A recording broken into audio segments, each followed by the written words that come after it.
Oh, hey, didn't see you there. I was just working. So welcome to Tool Tuesday. Today I would like to talk to you about my most favorite tool, and it's this. It's maybe a little smaller than you would have thought, but works pretty well. This is the palm ratchet. So when you look at this, what do you see? I see something that is very inefficient. Look how big and bulky this is. Like, look at how much space I need to do what I need to do with this. It's not always feasible. It's not always a great solution. And so that is where this comes into play. The palm ratchet, as you can see, compact, sleek, slim design. Look at this. Even pivot to get into those weird and hard to reach places. This tool is an evolution to the highest level. Check this out.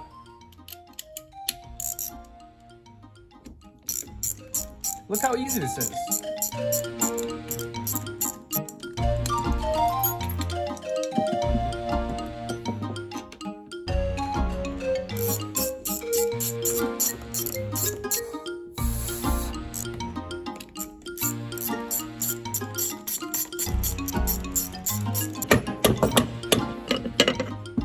And just like that, I have easily and painlessly disassembled this engine. With this tool, that could have taken me months, even years. This is the next generation. So anyways, that's all I've got for today. I hope that you have a fantastic rest of your Tuesday, and I will see you later. Adios.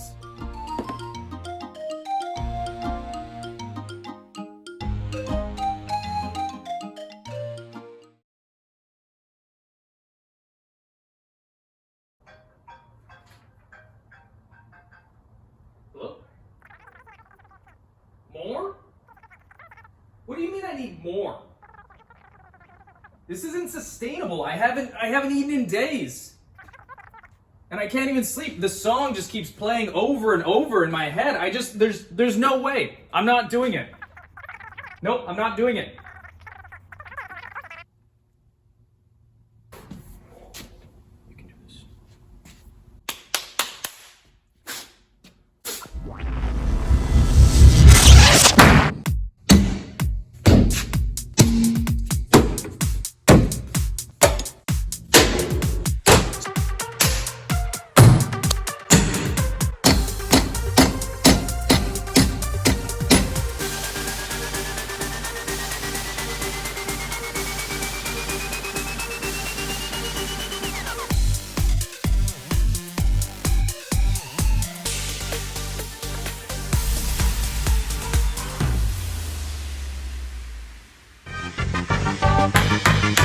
Welcome everyone to yet another Tool Tuesday. Due to a potential contract breach, I'm going to be talking to you today about our MIG welder. This is by far my most widely requested video based on nothing at all. No one has requested it, but I'm going to tell you about it nonetheless. So first of all, MIG. What does that mean? MIG, M-I-G, stands for metal inert gas, meaning that it utilizes a gas to protect the weld that is being formed as you are welding. Otherwise, things can get into it. I'll talk about that a little bit more later. So there are three main concepts that I want to go over with regarding this process: material prep, gas setup, and setting up the machine. And of course, safety as well. Let's talk about that first. So firstly, we'll want to be wearing our welding jacket. Two reasons for that. One being that welding produces a lot of sparks, but also if you weld for even a short period of time with exposed skin, you will get a sunburn. I'm not kidding. Or am I? No, I'm not. We'll want to wear our leather welding gloves as well for the exact same reasons that we wear a welding jacket. The last thing, because welding creates an extremely bright light that will damage your eyes within seconds, we want to be wearing our welding mask or helmet. This auto darkens so that we are not exposed to the bright light of the arc. And I'll show you how we can test it to make sure that it's working. So here in our shop, we have auto darkening helmets, meaning that as soon as it senses a flash, it will darken. It does have a test function on it to make sure that it's working. All you have to do is look through the face mask, hit the test button, and you can see that it has battery life and it will in fact darken. There are settings, but for the most part, we will want to leave it on a relatively high sensitivity and a short delay so that the helmet darkens as quickly as possible for us. There is also a setting on the side of the helmet that will control the amount that it darkens. Usually I like to keep it around 10 or 11 for MIG welding, and that usually does the trick. Here's an example of how the helmet works. I've got a striker here, and when I create a spark, you can see that the helmet automatically darkens to adjust for that light. So as well as thinking about our own safety, it's good to think about those around us. So we have these welding screens that we can use if we're going to be welding around somebody, because we don't want to flash anyone who is not necessarily involved in the welding process. Okay, so hopefully the safety all makes sense. Now let's move on to those three main concepts that I want to cover. The first being material prep. So material prep can sometimes be an overlooked step, but it is very important if you want your welds to look good and to last. It's important that the materials are in a state that you can actually weld effectively. One quick note, our welder currently is set up to only weld steel or ferrous metals. Ferrous meaning that they have iron in them. The materials that we are not set up to weld are things like aluminum, stainless steel, basically anything that does not contain iron. And a good way to tell if it is ferrous is whether or not it is magnetic. So we have this nice big magnet here, and this is a fantastic way to be able to tell if you can weld it or not.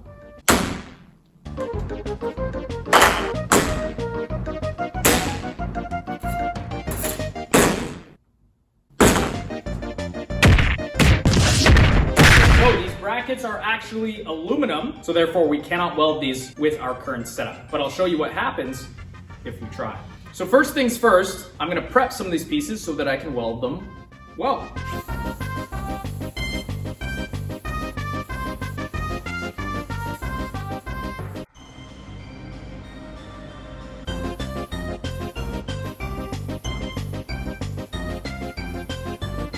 So the prep can take a little bit of extra time, but it will result in a much stronger weld. And I'm gonna sandblast these pieces so that they are prepped as well.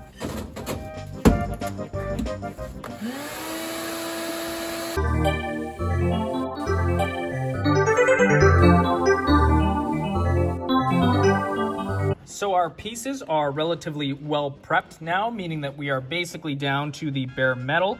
And the reason why we want it that way is because welding has a lot to do with the efficient flow of electrical current. So the less resistance there is in the circuit from the welder through the workpiece, the better quality weld we can achieve. So now that we have our pieces all prepped, I will talk about the G in MIG. Like I said earlier, MIG stands for metal inert gas, and inert gas is the same as a noble gas, which basically means that it will not react with heat or flame, which is obviously a necessity when it comes to welding. The gas that we use in this process is argon. Sometimes it's a mixture of argon and CO2. That is actually the case here. So the reason that we use gas is because it serves as a shield from the atmospheric elements. So as we are welding, there are things like carbon and hydrogen in the air that will want to get into the weld and essentially ruin it and its structural integrity. So the gas serves as a little shield bubble around the area that we are welding so that our welds can be of good quality. And I'll show you later what it looks like when we do not use gas and try to weld.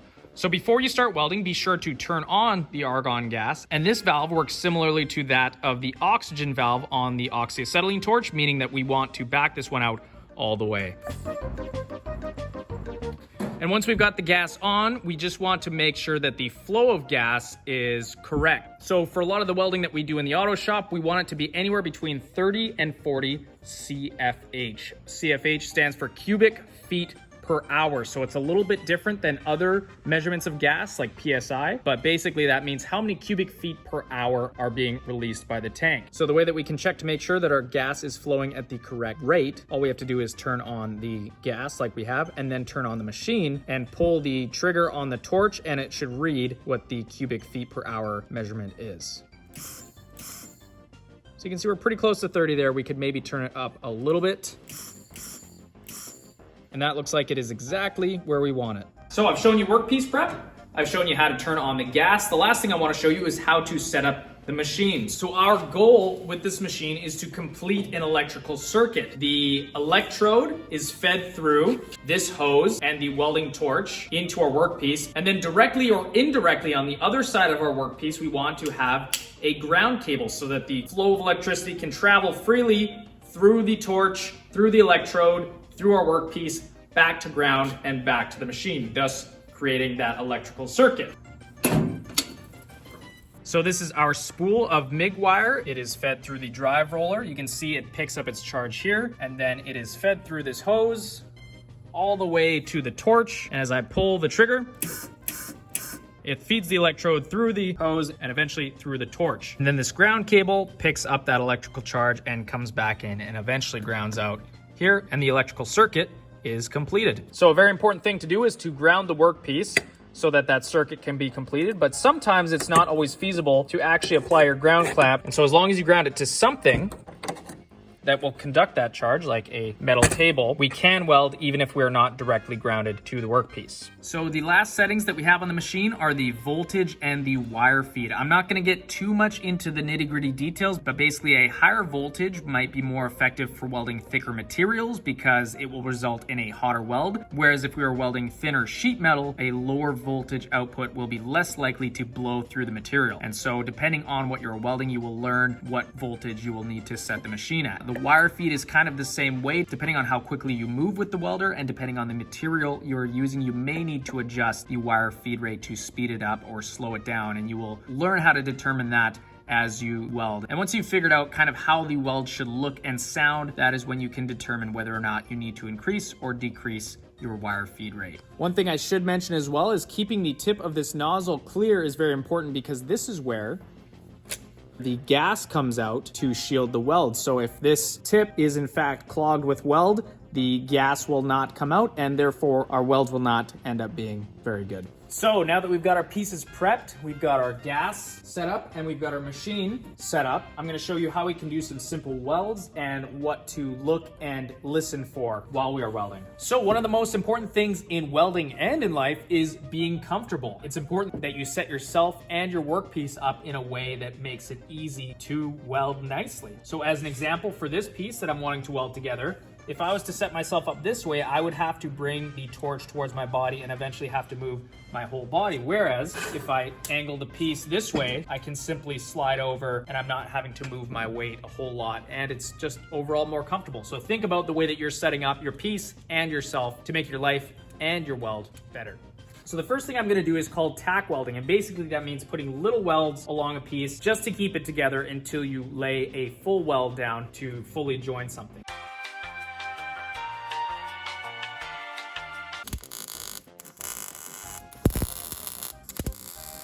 So it's often a good idea to tack weld your work pieces together. One, it keeps them in the right place. Secondly, it will help with the heat dissipation and warping of your materials. So if I was to just start welding from this side to that side non-stop, my materials might actually come out of alignment by the time I got to this end of the weld. And I'll try and show you an example of that later. So right now I am welding together a butt joint. It is called a butt joint because the two pieces are butted together. And now that I've got this tack welded down, I'll show you some different techniques we can use to lay a nice bead down the rest of this seam. So as you're welding, you want to keep the tip of the torch relatively close to the workpiece, about 1/4 to 1/2 inch at the most, and the goal is to make sure that the weld and the heat is distributed evenly between the two pieces. If you have your torch angled too much like this, you will distribute a lot of the heat to this side. So you want to make sure that you're getting an even weld on both sides of your workpiece. So as I'm welding, I'm creating what is called a weld pool, which is basically a tiny little puddle of molten metal. And the goal is to move that puddle as smoothly and as consistently as possible across the seam or across the piece of material that I'm welding. So there's a couple different techniques we can use. With a MIG, you can actually just do a straight bead like this.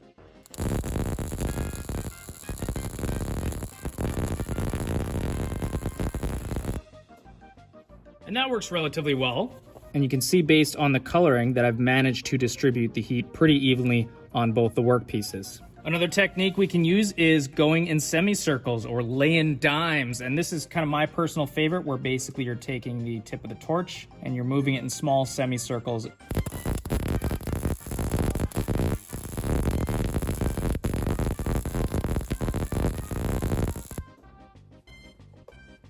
So that results in a slightly more patterned weld, but in the end, the same result. And so hopefully you can hear, you're listening for a pretty specific pattern of crackling. If you hear any anti-rhythmic pops, or if it sounds like it's sputtering, you will probably need to adjust your settings or check to make sure that you have turned the gas on. Another method we can use is the zigzag, which essentially is like drawing a bunch of tiny little Zs.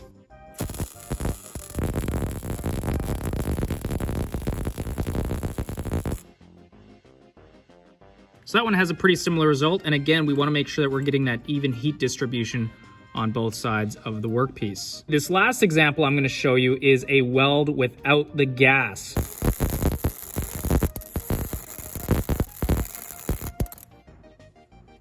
Okay, you can probably already hear that sounded quite a bit different, and if we look at the weld, it is extremely porous, so you can see the difference in quality. This is gas shielded weld here, and this is without gas, and this is pretty brutal. This would have very little structural integrity, and it looks terrible. So make sure that you remember to turn the gas on. So that is how we would weld a butt joint. Now I'll show you a couple of other kinds of joints that we can weld as well. Also, one other note, even long after you've finished welding, your material will stay extremely hot. So either we can quench it in cold water, or we will just have to leave it until it has cooled down. So do not touch material that has just been welded. All right, let's do a corner joint. I'm gonna use my 90-degree magnet to help me out here. And once it's in place, I can tack weld it together.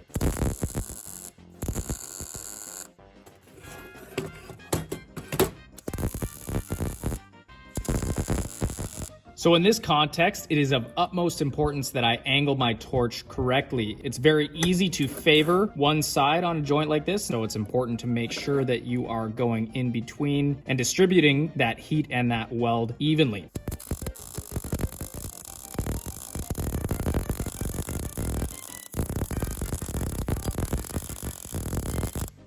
Okay, so based on what I just heard there, I'm actually gonna turn the wire feed up a little bit more because I found that the rate of my weld was exceeding the rate of the wire feed. So I've turned it up a bit more, and we'll see if that results in a better sound.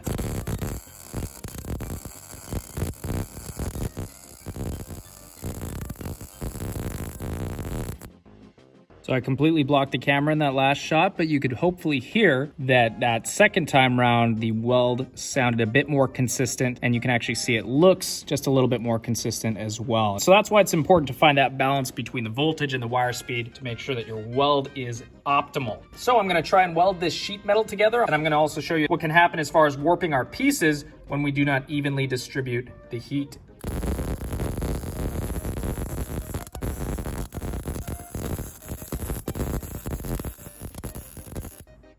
So not only have I successfully welded my work pieces to the table, but I'm barely halfway through that weld, and already look how much those pieces have separated and how much they've warped out of shape. So that's why it's good to tack weld and to think about the distribution of heat as you are welding. Maybe if you wanted to weld something like this, you would run a small bead along this side, and then on this side, and then back and forth till you've completed your weld, so that you do not warp your piece completely out of shape.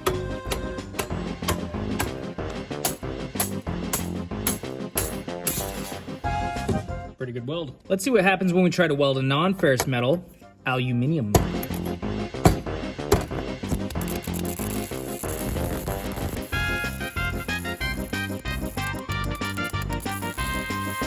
Pretty interesting. You can see, first of all, it does not create a very nice weld. Secondly, it just sits on top. It doesn't penetrate the base metal at all. So this weld, pretty easily broken.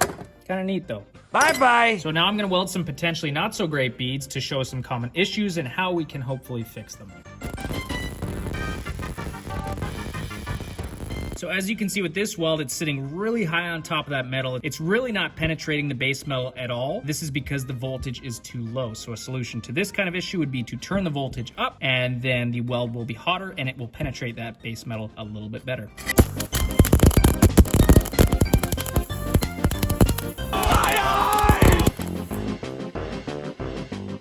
Okay, so in that case, flames, smoking, fire, and brimstone, that is the result of voltage being set way too high. So I'm basically just melting through. The arc is massive. Definitely turn your voltage down if you are seeing that.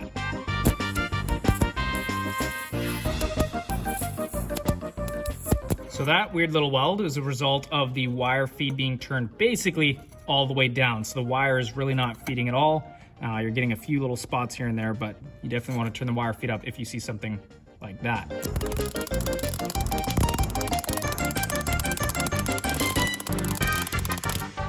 So that is a result of the wire feed being turned up way too much. So basically the wire is just shooting out red hot and then ricocheting all over the place. So if you see something like that, definitely turn your wire feed down. So one more time, I'm gonna try and show you a nice bead.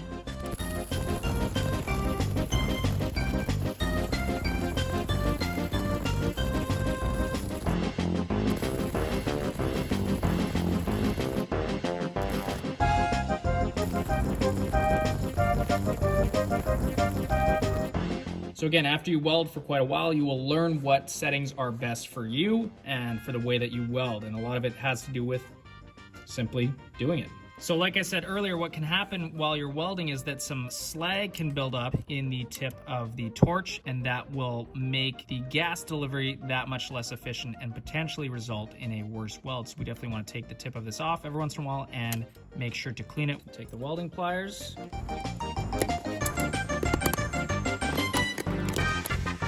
Clean out the tip so that there's no obstruction of the gas.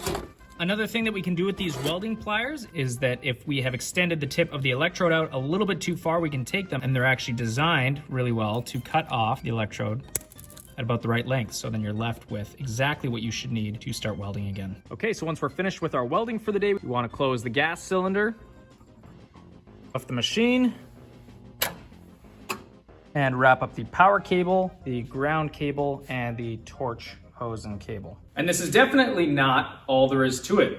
This video could have easily been hours long, but nobody got time for that. But hopefully this will serve as a good jumping off point if this is something that you would like to do, or if you need to do this on one of the vehicles for whatever reason. But yeah, I hope you found this entertaining and at least a little bit useful. And maybe someday you'll be able to contribute to this piece of art.